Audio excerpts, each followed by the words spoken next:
Because I vote 100% of the time with the people of Colorado. Let's talk about some of those successes that I've had for the state. I've brought the Bureau of Land Management headquarters opened up right here in Colorado. I've opened up U.S. Space Command in Colorado Springs. I just passed the Great American Outdoors Act, which has been identified by the Nature Conservancy as the most significant conservation accomplishment in over 50 years, a bill they described as the holy grail of conservation. I led the funding and legislation to complete the Aurora VA hospital, to create a 988 suicide prevention hotline, a bill that will save lives right here in Colorado. Every single one of them took bipartisan support. Every single one of them was about us bringing Republicans and Democrats together, not as a byproduct, but to begin it from the very beginning, to convince President Trump that we needed to pass the Great American Outdoors Act. That's what we did. That's bipartisanship.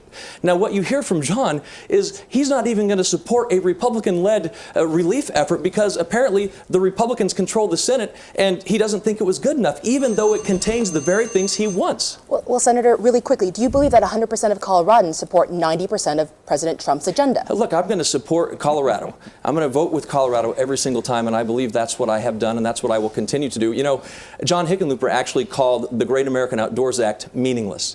He called the 988 suicide prevention bill meaningless. He said the bills that Cory Gardner has passed are mostly meaningless. The 988 bill that's going to save lives is meaningless. The Great American Outdoors Act that's going to put thousands of Coloradans to work is meaningless. Look, John is convinced that this race is about him. You can't trust John Hickenlooper because while he was in Colorado, he took money from the taxpayers to pay for his own law. Thank you, Mr. Gardner.